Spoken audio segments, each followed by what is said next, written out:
Es un privilegio poder abrir la palabra de Dios nuevamente con ustedes. Si tienen sus Biblias, por favor, busquen el capítulo 2 de Segunda de Pedro. Segunda de Pedro 2 y vamos a estar estudiando los versículos del 4 al 9, si Dios lo permite. En las películas antiguas, el héroe siempre salva a su novia justo en el último momento, ¿no? Hay un segundo que queda allí en el reloj de la bomba, o el tren está a 1 metro de atropellar a la novia. El suspenso está al máximo, ¿no? Porque no queda ni un segundo más. La novia seguramente está ya pensando, uy, ¿será que esta vez va a poder salvarme? ¿Será que no vendrá tarde? Tal vez no sabe dónde estoy, tal vez no sea capaz de salvar.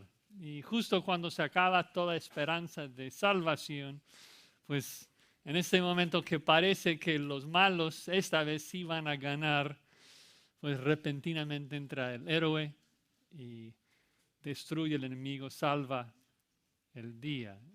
El héroe siempre sabe cómo salvar el día justo allí al final, en el mejor momento. Y es interesante porque seguramente sin darse cuenta del por qué, las películas lo hacen así porque están imitando algo, imitando a alguien, tratando de imitar al mayor héroe de la historia, que es Dios mismo, que sabe librar a los suyos y castigar a los malos. Y hacerlo justamente en el último momento. Si estuvieron la semana pasada, se acordarán de que vimos los primeros 3 versículos de 2 Pedro 2, que es un texto que trata de la destrucción de los falsos, de que los falsos viven engañando a muchas personas. Pero para su sorpresa, como Pablo explica en 2 Timoteo 3:13, los falsos engañarán siendo ellos mismos engañados, porque ellos también serán castigados y condenados. Recuerdan de que uno de los puntos principales de la sección anterior fue no solamente su destrucción, sino la repentina destrucción de los falsos. El primer versículo termina con esa frase de que atraen sobre sí mismos destrucción repentina. Además de esto, el versículo 3 termina con esa predicción, esa profecía de que su perdición, la perdición del impío, no bosteza, no duerme. Es decir, que está totalmente alerta, totalmente despierto y listo para condenar y destruir al injusto. Y eso es importante porque el punto central de esta carta, según de Pedro, es precisamente la jactancia de los falsos, que no les va a pasar nada. En el capítulo 3, en el versículo 4, tal vez es la idea central de lo que Pedro está corrigiendo en esta carta. Los burladores, ¿qué dicen? Se burlan de los piadosos y dicen, versículo 4 del capítulo 3, ¿dónde está la promesa de su advenimiento? O sea, ¿dónde está ese regreso de Cristo? Porque desde el día en que los padres durmieron, todas las cosas permanecen así como desde el principio de la creación. No va a haber consecuencias, no importa cómo vivimos, todo sigue igual, Cristo no va a regresar. Y parece en un sentido que van ganando esos falsos con sus argumentos, engañando a muchos y nada cambia. Y Pedro nos recuerda, el Señor no retarda su promesa, la destrucción de los falsos viene pronto. Dios, como un buen héroe, está esperando hasta el último momento para entrar y salvar a los suyos, y castigar a los malos. Y una de las razones que Pedro nos da de por qué podemos confiar en eso y saber de que Dios va a castigar a los malos y salvar a los suyos de manera repentina, justo en el mejor momento, va a ser la historia de 2 veces en el Antiguo Testamento donde Dios hizo precisamente esto. No debemos ser como esa novia en esas películas, que estamos atadas allí en las villas del tren y vemos el tren acercando y como que luego entra la duda. No, nuestro Señor sabe cómo librar a los suyos y sabe cómo condenar también. Y esa realidad se convierte simultáneamente en una exhortación para el que quiera vivir en impiedad, como una palabra de aliento y esperanza para el que está viviendo en piedad, el piadoso. Dios sabe cómo castigar y sabe cómo rescatar. Entonces vamos a ver dos historias aquí en los versículos del 4 al 9, dos historias que nos animan a confiar en el poder de Dios para castigar y rescatar repentinamente. Primero la historia de Noé en los versículos del 4 al 5 y luego la historia de Lot del 6 al 9. Vamos a leer el texto y luego entramos en su exposición. Dice así Pedro en 2 de Pedro 2, versículo 4. Primero la historia de Noé. Porque si Dios no perdonó a los ángeles que pecaron, sino que arrojándolos al infierno, los entregó a prisiones de oscuridad para ser reservados al juicio. Y si no perdonó al mundo antiguo, sino que guardó a Noé, pregonero de justicia, con otras 7 personas, trayendo el diluvio sobre el mundo de los impíos. Ahora Lot. Y si condenó por destrucción a las ciudades de Sodoma y de Gomorra, reduciéndolas a ceniza y poniéndolas de ejemplo a los que habían de vivir impíamente, y libró al justo Lot, abrumado por la nefanda conducta de los malvados, porque este justo que moraba entre ellos afligía cada día su alma justa, viendo y oyendo los hechos inicuos de ellos. Sabe el Señor librar de tentación a los piadosos y reservar a los injustos para ser castigados en el día del juicio. Vamos a orar nuevamente. Señor, pedimos tu ayuda y tu bendición sobre nuestro tiempo. Señor, ayúdenos a comprender este texto y más que nada, Señor, a ver cómo cambiar nuestras vidas a la luz de lo que tú nos dices. Que tu Espíritu Santo nos transforme, que nos dé nuevos deseos para andar en piedad y buscar conocerte más íntimamente todos los días. Y lo pedimos para la gloria de Cristo. Amén. Repasando rápidamente un poquito de esta carta de 2 de Pedro, recuerdan de que Pedro está enfatizando mucho de que lo que más vale en esta vida es el conocimiento de Dios. La vida eterna es conocer a Dios. Y la manera que conocemos a Dios es por medio de su escritura. Por eso Pedro dice en 2 Pedro 1:3 que todas las cosas que pertenecen a la vida y la piedad lo tenemos por medio de las promesas que Dios nos ha hecho en su palabra. Debemos conocer a Dios por medio de su palabra. Pero ese conocimiento de Dios no es algo simplemente académico, no es solamente información, sino es una relación con Dios, una relación con Cristo que se evidencia por medio de una vida de piedad, una vida piadosa. Entonces, por eso Pedro nos exhorta a agregar a nuestra fe piedad y santidad. Y Pedro habla de esto para atacar realmente a los falsos maestros que estaban animando a la gente a vivir en su pecado, a disfrutar los deseos de la carne en este mundo.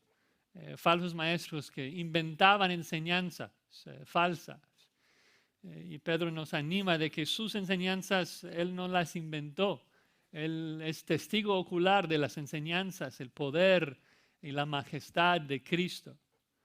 Y aún así, termina el capítulo 1 diciendo de que tenemos una palabra aún más segura, la más segura posible, que es la Escritura, que fue inspirado por el Espíritu Santo. Una palabra que nos asegura y nos protege de los falsos. Y esto es importante, arraigarnos en la palabra, porque los falsos engañan a muchos. Vimos eso la vez pasada. Engañan a billones de personas en nuestro mundo. Y necesitamos la Escritura para conocer a Dios de verdad y ser protegidos de esos falsos. esos falsos que engañaban a la gente invitándoles a disfrutar de su carne, invitándoles a vivir en este mundo sin pensar en la venida de Jesucristo. Y los burladores que decían de que Cristo no iba a regresar, que no importa cómo vivimos. Y entonces Pedro les da dos historias aquí en esta sección, que nos recuerda que el Señor sí sabe cómo juzgar, sabe cómo rescatar. Dos historias que en un sentido se van a repetir al fin de los tiempos. Es el mismo Jesucristo que hace una comparación entre su segunda venida y el diluvio y la destrucción de Sodoma y Gomorra. Vamos a ver estas dos historias. La primera, la historia de Noé, que exhorta al impío y da esperanza al piadoso. Comienza versículo 4, porque si Dios no perdonó a los ángeles que pecaron. Entonces en esta primera historia habla de un tiempo cuando Dios no perdonó, el verbo literalmente no se apiadó a los ángeles que pecaron, sino que los juzgó. Y la pregunta, tal vez la más importante para interpretar este versículo es, ¿de qué ángeles estamos hablando? ¿Cuándo es que pecaron? Obviamente si son ángeles que pecaron son demonios, ¿no? O sea, son malos ángeles. Y básicamente tenemos dos opciones. La primera opción es pensar de que Pedro está pensando en la caída de los demonios, justo ahí después de la creación, cuando Satanás arroja la tercera parte de los ángeles del cielo, como lo describe Apocalipsis 12:4, que el gran dragón escarlata arrastró con su cola a la tercera parte de las estrellas del cielo y las arrojó sobre la tierra. Y eso tal vez sería una opción si solamente tenemos el versículo 4 de 2 de Pedro, pero creo que no funciona, no es una buena interpretación. Y que Pedro está específicamente pensando en un pecado que algunos demonios cometieron durante el día de Noé, en Génesis capítulo 6. Y quiero darles 3 razones por las que yo entiendo el versículo de esa manera. Primero, por lo que Pedro dice y la forma que describe al encarcelamiento de esos demonios. Vean cómo sigue cuando dice que no perdona a los ángeles que pecaron, sino que arrojándolos al infierno, los entregó a prisiones de oscuridad para ser reservados al juicio.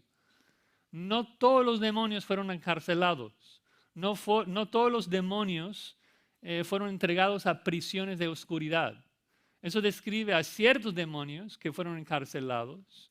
Nosotros sabemos que hoy en día muchos demonios están sueltos. Literalmente Pedro describe esa prisión con la palabra tártaro, que en griego habla de una prisión, o sea, el Hades, una cárcel para los espíritus. Pero repito, eso no tiene ningún sentido si se trata de la caída original de los demonios después de la creación, porque no todos los demonios fueron a una cárcel. Segunda razón, y esto es tal vez lo más importante en el contexto, de que todo el punto de este párrafo lo encontramos en el versículo 9. Y el punto es esto: sabe el Señor y sabe dos cosas: sabe librar de tentación y reservar a los injustos para ser castigados. Está dando ilustraciones del poder de Dios para castigar y librar. El problema aquí es de que algunos interpretan esta sección describiendo a 3 tiempos.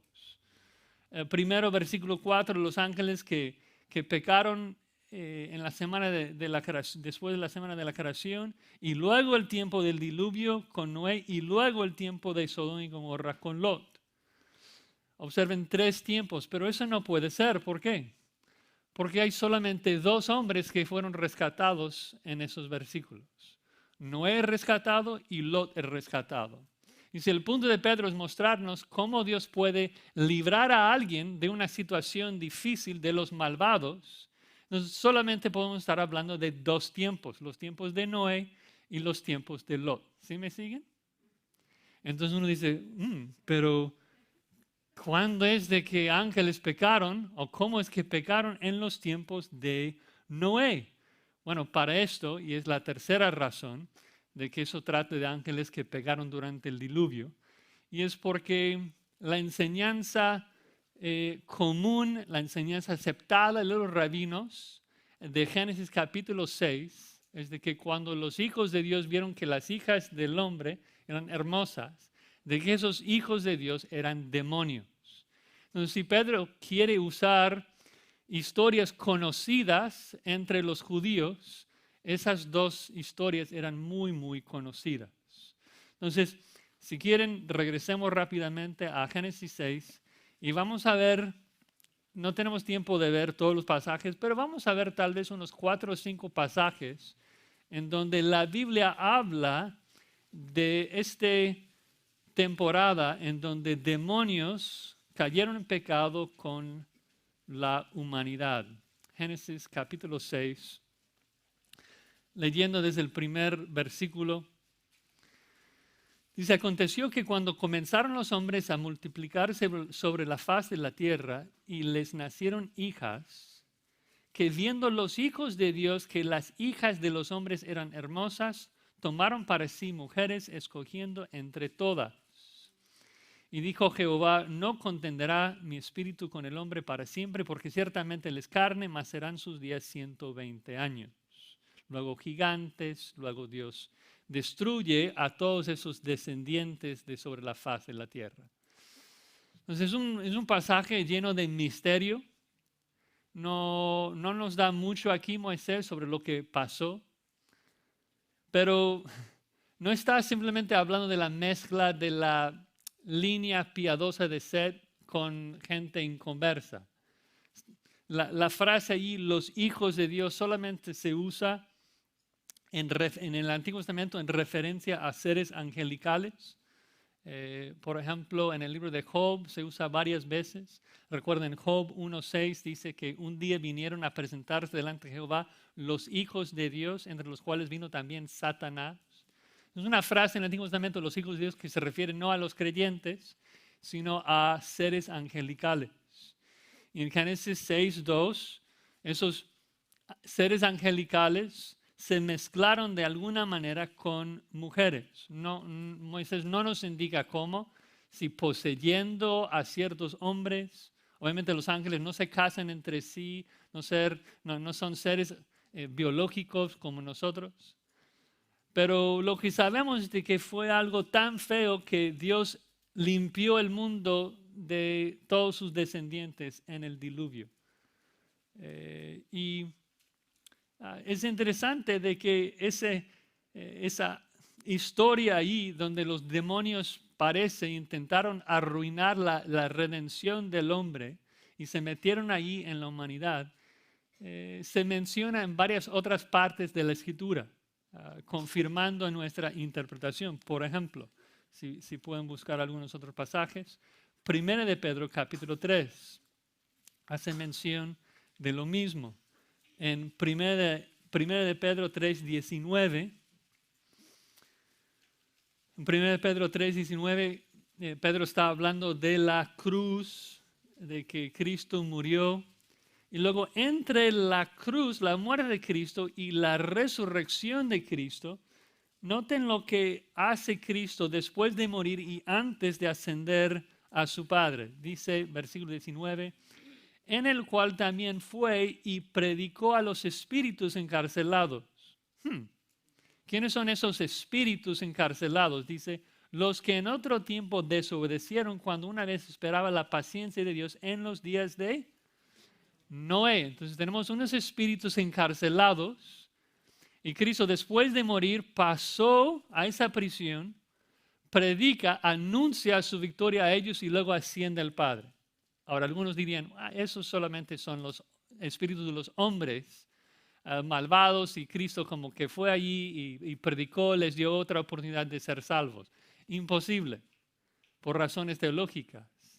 Pero también imposible porque no tiene ningún sentido de que los hombres que pecaron en los días de Noé fueron a una cárcel por separado, distinto a todos los hombres de cualquier otra época. No, esos son los espíritus, los demonios que pecaron en los días de Noé y Dios los guardó en una prisión, en el abismo, y han estado ahí desde Génesis 6 hasta la cruz, 4,000 años básicamente.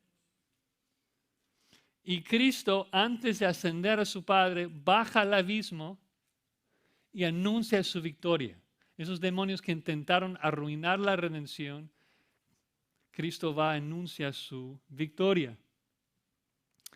También otro pasaje que habla de ese acontecimiento se encuentra en Judas. Judas, un pasaje paralelo a 2 de Pedro.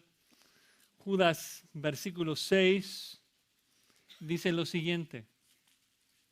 Y a los ángeles que no guardaron su dignidad, sino que abandonaron su propia morada, Dios los ha guardado bajo oscuridad en prisiones eternas para el juicio del gran día. Nuevamente esa idea de que hubo un grupo de demonios que pecaron de manera tan grave de que Dios los agarra y los pone en una prisión, una cárcel donde no pueden salir. Y pecaron según Judas, vean versículo 7, semejante o similar como Sodoma y Gomorra y las ciudades vecinas, las cuales de la misma manera que ellos, los demonios, habiendo fornicado e ido en pos de vicios contra naturaleza, fueron puestas, por ejemplo, sufriendo el castigo de fuego eterno. Entonces, unos demonios que pecaron de manera similar a los homosexuales de Sodoma y Gomorra, Dios los agarra, los encarcela en el abismo donde han estado desde Génesis 6 y van a estar allí en ese abismo, en esa prisión, hasta la gran tribulación.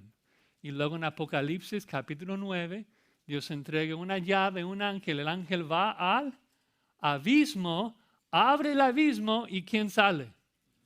Demonios. ¿Por qué hay demonios en una prisión, en el abismo? Porque han estado allí desde Génesis 6 y van y atormentan al hombre. Entonces, esa historia que tal vez para nosotros, algunos de nosotros es algo nuevo, fue algo normal para el judío. O sea, esto es la interpretación aceptada por los rabinos en los tiempos de Jesucristo. Entonces, Pedro está tomando una historia ya aceptada por los hermanos, ya aceptado por los falsos, y lo usa para decir, mira, Dios sabe cómo castigar a los malos. Primero lo hizo con los demonios, pero no solamente con los demonios, sino también todos los malvados de esa generación. Vean el versículo 5. Segundo de Pedro 2:5 dice, y no, o sea, tampoco perdonó al mundo antiguo. El mismo verbo, el mismo tiempo, no se apiadó del mundo antiguo, sino que mató a todos. Y nuevamente el punto es de que los mató de manera repentina, así, de que todo el mundo, no sabemos cuántos hubo en aquel entonces, tal vez billones de personas en el mundo. Y están comiendo, disfrutando sus vidas, disfrutando su pecado, y Dios toma su arco y sus flechas y llueve juicio sobre el mundo y mata a todos de manera repentina. En un día todos mueren. ¿No? Dices, Josías, ¿por qué dice que destruyó al mundo antiguo como si fuese otro mundo? O sea, ¿no es la misma tierra que hoy existe? Bueno, sí, en un sentido es la misma tierra, pero en otro sentido recuerdan de que el mundo antes del diluvio era muy diferente al mundo de hoy. Eso explica muchas mentiras que escuchas acerca de la evolución, en la ciencia. Es de que este mundo antes del diluvio tenía una ecología muy diferente. Recuerdan en Génesis 1 describe que en la creación hubo una raquía, una agua que estaba en la atmósfera, que los hombres vivían casi 1000 años. Los animales también vivían mucho tiempo, los reptiles vivían mucho tiempo, por eso crecían muy grandes. Algunos de ellos los llamamos dinosaurios. ¿Sí? Era un mundo diferente al mundo de nosotros. Pero el punto es de que todos ellos vivían tranquilos, pensando exactamente lo que decían los falsos. El mundo sigue igual, nada pasa, no hay ninguna consecuencia por el pecado. Mas Jesucristo dice en Mateo 24:37, mas como en los días de Noé, así será la venida del Hijo del Hombre. Porque como en los días antes del diluvio estaban comiendo y bebiendo, casándose y dando en casamiento, hasta el día en que Noé entró en el arca. Y no entendieron hasta que vino el diluvio y se los llevó a todos. Así será también la venida del Hijo del Hombre. Qué buena ilustración, qué buena historia para explicar esto. Ustedes que dicen que todo tranquilo, nada pasar. Y Pedro dice, así fue también con la generación del diluvio, comiendo, bebiendo, casándose, disfrutando de la vida. Y de repente, Dios mata a todos. En una destrucción repentina, exactamente lo que Pedro está ilustrando aquí. Sin embargo, Dios no juzga, no mata a todos, porque salvó a 8 personas. Vean cómo sigue el versículo. Que no perdona al mundo antiguo, sino que guardó a Noé, pregonero de justicia, con otras 7 personas. Preservó a Noé de la destrucción, preservó a 8 personas.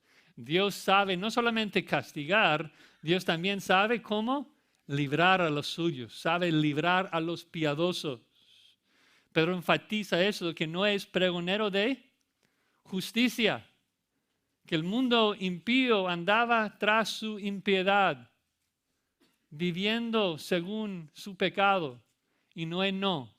Noé predicaba la justicia, Noé predicaba la piedad, la santidad que hay que vivir como agrada a Dios. Él básicamente condenaba al mundo entero. O sea, lo ves difícil ir en contra de una ciudad tan grande como Los Ángeles y somos los únicos.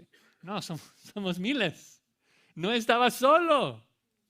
El único que predicaba la justicia, la piedad, cuando todo el mundo quería vivir según su pecado. Noé recordaba, Dios sabe cómo librarme, Dios sabe cómo salvar, Dios es mi héroe. Él puede rescatarme en un instante, en un segundo. No importa cómo parece que van las cosas. Dios sabe condenar y Dios sabe rescatar. ¿Qué motivo para no ir con los impíos y ser destruidos con ellos? ¿Qué motivo para no escuchar al falso y perecer como la gente en el día del diluvio? Que traía, dice Pedro, el diluvio sobre el mundo de los impíos, ¿no? Que mató a todos, ¿no? Castigo viene para todo impío, todo el que anda en impiedad. Hay un Dios en el cielo que sabe cómo condenar, sabe cómo juzgar, sabe cómo castigar. Él va a castigar a cada impío. Pero al mismo tiempo sabe también cómo salvar, cómo librar. Él sabe cómo guardarnos bajo sus alas para no experimentar su ira. Sabe cómo protegernos en la peña de su gracia, ¿no? Por medio de su Hijo Jesucristo. Nosotros debemos confiar en Dios, confiar en su poder para condenar y para rescatar. Y eso, como dije, simultáneamente exhorta a los que quieren andar en impiedad. La próxima vez que estás ahí pensando si pecar o no pecar, Dios sabe cómo condenar al pecador, sabe cómo condenar al que anda en impiedad. También sabe cómo salvar, que debe llenarnos de esperanza. Bueno, segunda historia que en un sentido repite el mismo punto, nada más es otro ejemplo. Comenzando en el verso 6, tenemos ahora el caso de Lot. Dice versículo 6, y si condenó por destrucción a las ciudades de Sodoma y Gomorra, reduciéndolas a ceniza. Nuevamente, una historia muy conocida, una historia que todo niño judío en su escuela dominical, en la sinagoga, había aprendido desde su niñez. El diluvio y la destrucción de Sodoma y Gomorra. Se narra en Génesis 18, Génesis 19. Y eran dos historias que los falsos estaban ignorando voluntariamente, como Pedro dice en 2 Pedro 3, 5, que sabían esas cosas, sabían la historia. Recuerden que Cristo preencarnado, va en Génesis 18 con 2 ángeles a visitar a Abraham. Tienen una cena y luego los 2 ángeles bajan a Sodoma y Gomorra para ver qué tan malvado era, mientras que Jesús, preencarnado, está charlando con Abraham, le explica lo que va a hacer y luego Jesús le dice a Abraham que va a destruir a Sodoma y Gomorra, y Abraham, sabiendo que Lot vive allí, dice, bueno, ¿qué tal si hay 50 justos? No, o sea, no vas a condenarlos si hay 50. Y luego, pero ¿qué tal si hay 20? Y lamentablemente, por la soberanía de Dios, Abraham no sigue allí, y la verdad es que hubo menos gente piadosa de lo que aún Abraham pensó. Y entonces los ángeles van allí a Sodoma y Gomorra. Los hombres eran muy, muy malvados, tan malvados, no hay que dar detalles, pero los hombres quieren violar a esos 2 ángeles, es feo. Y los ángeles tienen que sacar a Lot, sacar a sus hijas, y luego Jesús hace llover fuego y azufre del cielo para matar a la ciudad. Uno de mis versículos que creo que explica mejor la Trinidad en el Antiguo Testamento, Génesis 19, versículo 24. Génesis 19, 24. Recuerden que Jesús está ahí hablando con Abraham, y dice Génesis 19, 24, entonces Jehová hizo llover sobre Sodoma y sobre Gomorra azufre y fuego. ¿De parte de quién? De parte de Jehová desde los cielos.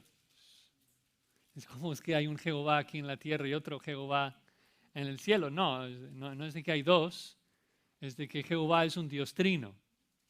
Y el Hijo de Dios, quien es Jehová, está en la tierra, y el Padre Dios está en el cielo. Y entonces Cristo hace que su Padre llueve fuego y azufre desde el cielo y destruye a las ciudades. Les convierte, dice Pedro, en cenizas, los cubre de cenizas. No dejó nada allí. Y básicamente las ciudades de Sodoma y Gomorra se convierten en el resto de la Escritura como ejemplos de destrucción, ejemplos de la ira derramada de Dios sobre el impío. Es lo que Pedro dice ahí, si seguimos 2 Pedro 3, ahí en el versículo 6, dice, poniéndolas de ejemplo a los que habían de vivir impíamente. Ejemplos permanentes. Si tú vives en impiedad, así te va a pasar. Isaías 1:9, Sofonías 2:9, Amós 4:11, Jesucristo muchas veces usando Sodoma como ejemplo de lo que pasa con los impíos. Si vas a vivir en impiedad, te va a pasar lo mismo que Sodoma y Gomorra, que en un sentido es una ilustración de la eternidad para el impío. Si vives en impiedad y quieres saber cómo va a ser tu eternidad, he aquí un ejemplo, ¿no? Fuego y azufre, fuego eterno. Y creo que Pedro, en un sentido, como ya leímos, usa esas 2 ilustraciones del diluvio y de la destrucción de Sodoma y Gomorra porque es precisamente lo que hace Jesucristo. En Lucas 17, ya leímos Mateo 24, pero en Lucas 17 también Jesucristo compara su segunda venida con esas 2 historias. Lucas 17, versículo 26. Noten cómo Jesucristo, cuando quiere ilustrar la destrucción repentina de su segunda venida, usa esas 2 historias. Lucas 17:26, como fue en los días de Noé, así también será en los días del Hijo del Hombre. Comían, bebían, se casaban, se daban casamiento hasta el día en que entró Noé en el arca y vino el diluvio y los destruyó a todos. Asimismo, versículo 28, como sucedió en los días de Lot. Comían y bebían, compraban, vendían, plantaban, edificaban. Mas el día en que Lot salió de Sodoma, llovió del cielo fuego, azufre y los destruyó a todos. Y el punto, así será el día en que el Hijo del Hombre se manifieste. ¿Tú crees que el regreso de Cristo no va a pasar? Tú dices, ¿dónde está esa promesa de su advenimiento? Así hablaban la gente en los días del diluvio. Así hablaban los hombres perversos de Sodoma y Gomorra. ¿Y dónde están ellos ahora? Son ejemplo de perdición eterna. Fue una destrucción tan repentina que la misma esposa incrédula de Lot ni siquiera pudo escaparse. Ni los dos yernos. Génesis 19:24. Recuerden, Lot estaba tratando de amonestarlos, exhortarlos y pensaban que estaba burlándose. Estaba que era una broma. Entonces ellos también se destruyen. Y interesante, Lot tampoco es un hombre así como el mejor ejemplo de piedad. Pero vean lo que dice Pedro, 2 Pedro 3:7. Mira cómo describe a Lot. Dice, libró al justo Lot. Ahora, yo creo que Pedro agrega ese adjetivo justo Lot, porque si uno solamente leyera el Antiguo Testamento, le queda con la duda acerca de ese Lot. En particular si termina el capítulo y ve lo que hace con sus hijas cuando estaba borracho. Lot no es el hombre más piadoso del mundo. Pero el punto es esto. Dios sabe cómo condenar a cada impío y Dios sabe cómo rescatar a cada creyente, aun el que está tambaleando, aun al que tal vez tenga dudas. Él salva a todos los suyos. A todos los suyos. No pierde a ninguno de ellos. Sabe. Es una gracia increíble. Una misericordia increíble. O sea, Lot, voy a leerles el versículo Génesis 19:16, que los ángeles están con prisa, ¿no? Tratando de sacar a Lot.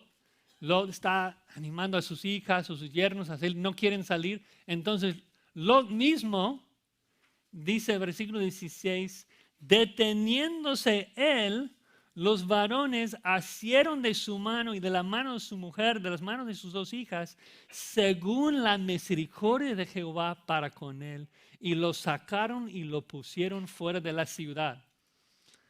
Es decir, que Lot se hubiera quedado, se hubiera quemado. Y Dios manda a los ángeles a sacarlo físicamente.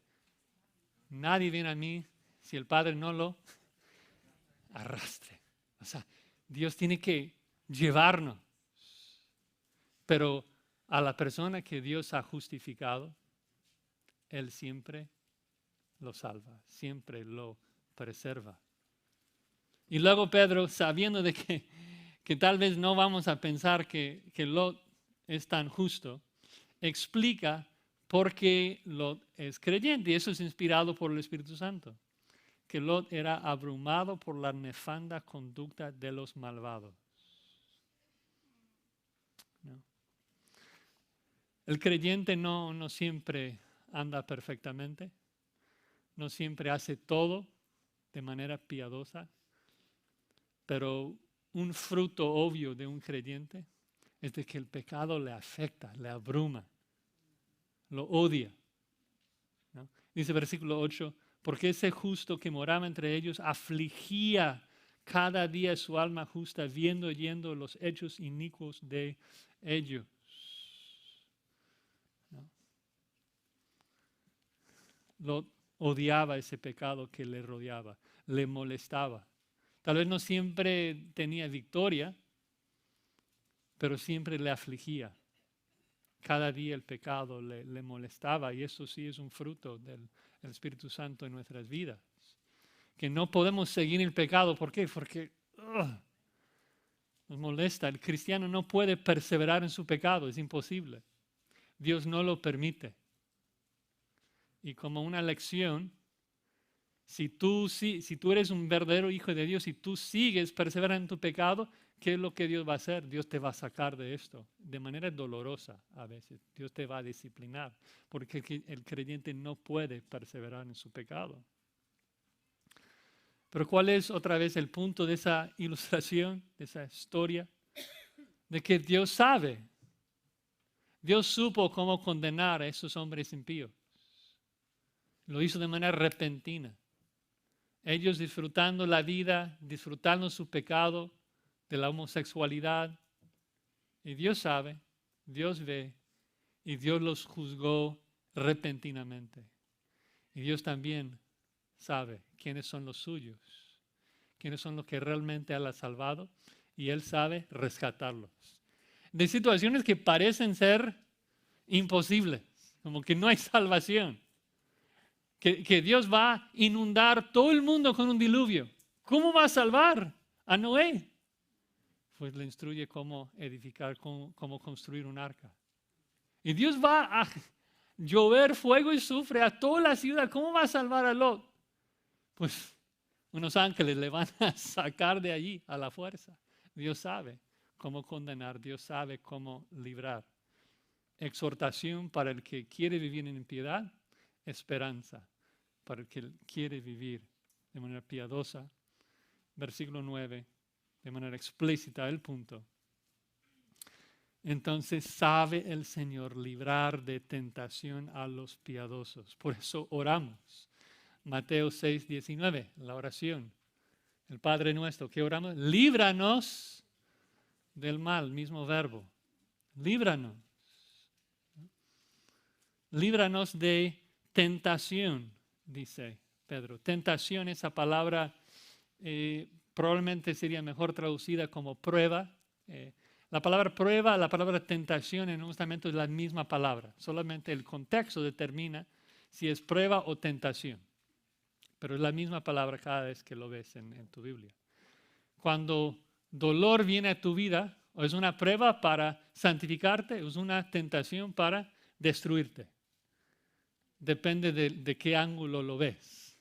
O sea, Satanás manda tentaciones para destruirte, Dios manda pruebas para fortalecerte.